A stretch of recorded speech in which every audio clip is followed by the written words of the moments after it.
Müdavimlər, bugün sizə çoxunun qarşıladığı və ən çətin nüans olan, həmçinin də ki, ən çox sual düşən imza taksonomiyasında təhlil və dəyərləndirməyin izahını vermək istəyirəm qısa bir formatda. Yadınızda qalsın. Hər hansısa bir əsərə, yəni hər hansı bir əsəri oxuyub kiməsə izah eləmək. Yəni əsər bundan bəhs eləyir. Bu anlamaqdır. Əsəri anlayaraq izah eləyirsən. Öz sözlərinlə izah eləyirsən. İzah eləməyə aiddir. Amma oxuduğu əsərə indi oxuyubsa, amma bu əsərə indi fikir bildirir. Sanki belə tənqidçi kimi. Bax, bu dəyərləndirməyə aiddir. Öz sözündə fikir bildirmək. Amma oxuduğu əsərə sadəcə orada müəllifin sözləri ilə fikir bildirir ki, bax, bu da bunu deyibdi. Amma bu isə bizə təhlilə aiddir. Kitabdan nümunə gətirirsən. Oxuduğu əsərə müəllifin mövqeyini müəyyənləşdirirsən ki, müəllif bu da bunu demək istəyib bizə. Bu da təhlilə aiddir.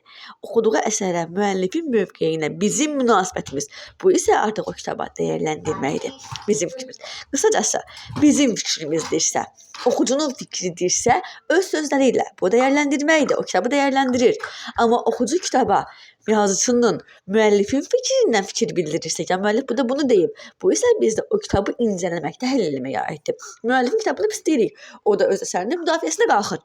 Axı neyinir? O da yeni öz əsərini dəyərləndirmə eləyir. Xarakterdən bağlı olan hər bir şey, kimisə xarakterini övmək, yaxşı insandır, pis insandır, qorxuncdur, nə bilim, vəfalıdır, pisdir, qayğıkeşdir. Bu xarakterə fikir bildirmək. Bu da bizə dəyərləndirməyə aiddir. Biz çox sevdiyimiz insanı neyinirik? Müdafiə edirik, mühakimə edirik, niyə belə eləmirsən? Dəyərləndirməyə aiddir. Təhlil etmək də isə seçmək.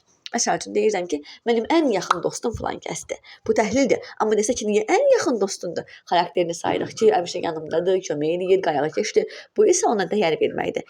Ən daha üstün bu kimi sözlər, yəni üstünlük dərəcəsində və yaxud da ki, azaltma ilə bağlı sözlərimiz var və yaxud da ki, çox pis günüm idi. Ən pis günüm həyatda bu gündür. Yəni bir dənəsini vacibini seçmək isə bizdə təhlil etməyə aiddir. Yalnız əsərlə bağlı olduğu nüanslarda isə bizim fikrimiz, öz sözümüzlə dediyimiz dəyərləndirmədir. Müəllifin fikrindən sübutlar gətirmək isə bizdə nəyə aiddir? Təhlilə aid oldu.